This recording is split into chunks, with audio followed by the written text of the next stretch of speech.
नाभि खिसकना, नाभि चढ़ना, नाभि उतरना, नेवल डिस्प्लेसमेंट, आपने बहुत सारे नाम सुने होंगे नाभि के।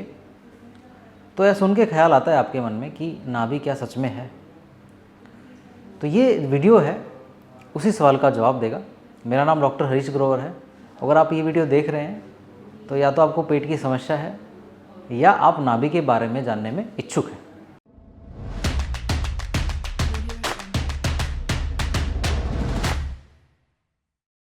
नाभि का ट्रीटमेंट आज से नहीं, हज़ारों सालों से किया जाता है। पहाड़ों से लेकर समुद्र तल तक और जंगलों से लेकर मरुस्थल तक कोई न कोई हर गली में, हर चौराहे पे, कहीं ना कहीं नुक्कड़ पे, किसी दुकान पे, बरगद के पेड़ के नीचे किसी न किसी पुराने व्यक्ति, कोई दादी नानी, कोई ना कोई नाभि के बारे में, नाभि का इलाज करते हुए आपको मिल जाएगा। कोई शादी ब्याह हो, फंक्शंस हो, किसी की बर्थडे पार्टी हो, किसी की फैमिली गैदरिंग हो, आपको बड़े बुज़ुर्ग या महिलाएं आपस में बात करती मिलेंगी नाभि के बारे में, उसके फ़ायदे नुकसान के बारे में। तो ये जो इतना कॉमन टॉपिक है नाभि के बारे में, तो नाभि क्या चीज़ है? नाभि का विवरण पूरे देश की भाषाओं में पाया जाता है, कश्मीर से लेकर कन्याकुमारी तक, ईस्टर्न जो हमारे स्टेट्स हैं वहाँ से लेकर राजस्थान तक। तिब्बत से स्टार्ट करते हैं। तिब्बत में इसको तिया बोलते हैं, जम्मू कश्मीर में इसको नाह बोलते हैं, डोगरी में इसको बेवा बोलते हैं, पंजाब में इसको तरण बोलते हैं, हिमाचली इसको बोलते हैं पेट चढ़ोईरा या नाभि बोलते हैं, हरियाणा, पंजाब में, राजस्थान में, मध्य प्रदेश में, उत्तर प्रदेश में, बिहार में, झारखंड में, वेस्ट बंगाल में इसको नाभि ही बोला जाता है, जो इसका मूल रूप है। गुजराती इसको पचूती बोलते हैं, मराठी इसको बैम्बी बोलते हैं, छत्तीसगढ़ में इसको बोला जाता है बॉटरी, उड़ीसा के कोस्टल एरिया में इसको बोला जाता है बोर्री, और तमिलनाडु में इसको बोला जाता है तापुड़ या वैर्य, और आंध्र प्रदेश में बोला जाता है इसको बुड्डू, कनाडा में इसको बोलते हैं अकड़ू, और साउदर्न एरिया में बोलते हैं अखड़ू, सिंधी इसको बोलते हैं तुन्नी, और हरियाणा के और लोकल एरिया में इसको बोलते हैं धरण, नाभि सरकना, गोला सरकना, ये अलग अलग इसके नाम से जाना जाता है इसको। वेस्ट बंगाल में आदिवासी बोलते हैं इसको टब्बू, सिक्किम में इसको बोला जाता है नाइटो, और मिज़ोरम में बोला जाता है इसको लाईपोंग। इसके अलावा इसका विवरण जो भारत से सटे देश हैं उसमें भी पाया जाता है। टर्किश में इसको बोलते हैं नोबेल, फ्रेंच इसको बोलते हैं नोब्रिल, थाई में इसको बोला जाता है सुडई, और इंडोनेशिया में बोला जाता है इसको पसर, और सोमालिया में बोला जाता है इसको हुंडुक। तो इस तरीके से भारत में नहीं, बहुत सारे देशों में भी उनकी जो मूल रूप संस्कृति है उसमें भी इसका नाभि के बारे में बताया गया है। इसके तरीके भी करने के अलग अलग बताए गए हैं। इसके अलावा इंडिया की 1600 से ज़्यादा भाषाओं में नाभि का अलग अलग नाम दिया गया है। अगर हम सब भाषाओं को कवर करेंगे तो ये वीडियो बहुत लंबी हो जाएगी। तो सिर्फ मैं बताने की कोशिश कर रहा था कि नाभि का नाम अलग अलग भाषाओं में किस नाम से जाना जाता है। नाभि की कोई फिज़िकल लोकेशन नहीं है पेट में। मैंने भी अपनी एनाटॉमी क्लासेस में, जब हमें कैडावर स्टडी कराई जाती है, जब हम मुर्दा को काट के हम देखते हैं, हमारे जो प्रोफेसर हमें सिखाते हैं, उसमें नाभि जैसा कोई ऑर्गन नहीं पाया गया है। तो सवाल ये आता है कि नाभि चीज़ क्या है? नाभि एक चीज़ नहीं है, नाभि एक अवस्था है। ये अवस्था मिली है शारीरिक, मानसिक, एनर्जेटिक्स और स्पिरिचुअल के मिश्रण की अवस्था है। यानी चारों चीज़ों को मिला के एक जो स्थिति बनती है उसका नाम नाभि है। जब बच्चा माँ के गर्भ में पल रहा है तो सबसे पहला जो ऑर्गन बनता है वो प्लेसेंटा बनता है, उसके बाद उसका हृदय, और इसके बाद दिमाग और बाकी ऑर्गन्स बनते हैं।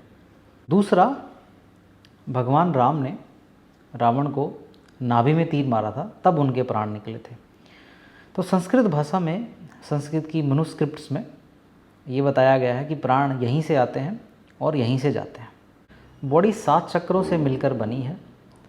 7 चक्रों में से एक चक्कर ये नाभि चक्कर भी है, जिसको मणिपुर चक्कर बोला जाता है, और इसको ग्रीन कलर में दर्शाया जाता है। जब किसी की मृत्यु होती है तो गरुड़ पुराण पढ़ा जाता है। उस गरुड़ पुराण में भी नाभि का जिक्र करा गया है। जो विष्णु पुराण है विष्णु पुराण के 7वें अध्याय में 3रे श्लोक में नाभि को नाभि कमल बोला गया है, नाभि कमल के रूप में इसका उल्लेख है। योगा में बताया गया है कॉन्शियसनेस रिजाइड्स इन नेवल। कुंडली जागरण की 17 अवस्थाएं होती हैं, उसमें से एक अवस्था ये भी है, नाभि अवस्था। आयुर्वेदा में 72 नाड़ियों का घर नाभि को बताया गया है। सिंकरी श्लोका सेज नाभि चक्रे व्यूहजानम।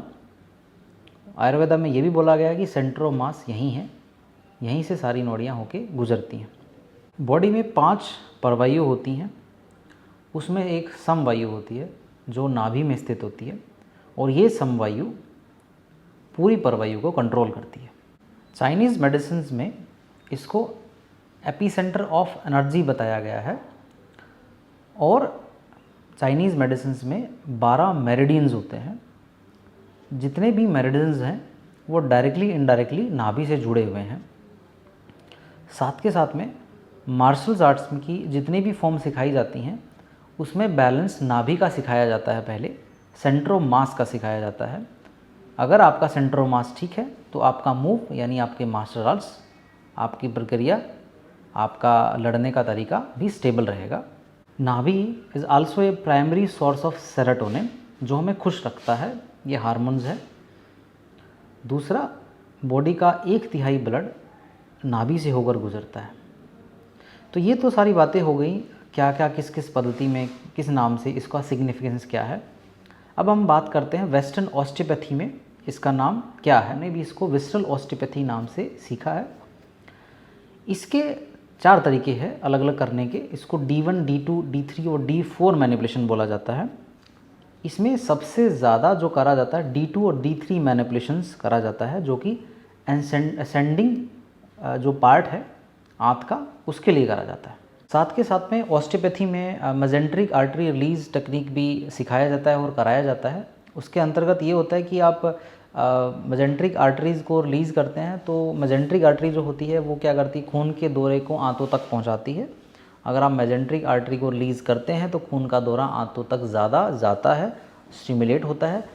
उसकी वजह से जो आंतों की मूवमेंट होती है जिसको बोलते हैं पेरिस्टाल्टिक मूवमेंट, वो बढ़ जाती है। तो खाने की पचने की क्षमता बढ़ जाती है, कैपेसिटी बढ़ जाती है। तो यानी खून का दौरा बढ़ा के आंतों की क्षमता बढ़ाई जा सकती है। ऑस्टियोपैथी में ये भी हम करते हैं और सिखाया भी जाता है। इसके अलावा नाभि को ठीक करने की बहुत सारी टेक्निक्स हम करते हैं। एज ए रजिस्टर्ड ऑस्टियोपैथ बहुत सारे तरीक़ों से नाभि ठीक करते हैं। तरीका चाहे जो भी हो, इसमें अंत में नाभि को फिक्स करते हैं हम लोग। नाभि ठीक करने का कोई डेफिनेट तरीका नहीं है, ये एक्सपीरियंस से, एक्सपर्टीज़ से, फील करके, चीज़ों को महसूस करके, पेशेंट की भावनाएं समझ के, उसकी बातें सुन के, उसकी कंडीशन समझ के ही करा जाता है।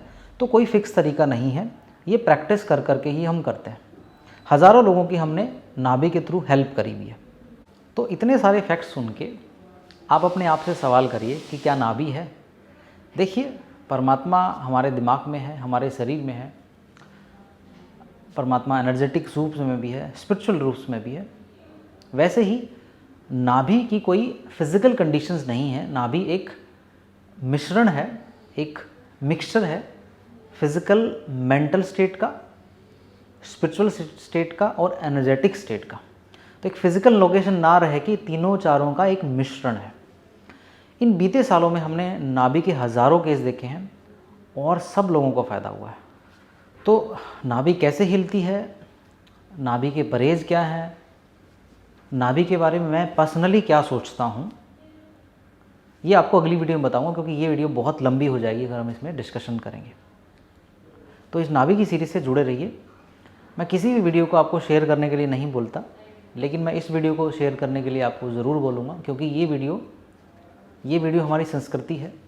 इसमें जितनी जुड़ी बातें हैं हमारी संस्कृति से जुड़ी हुई हैं, ये बातें जनमानस तक ज़रूर पहुंचनी चाहिए। आपका बहुत बहुत शुक्रिया।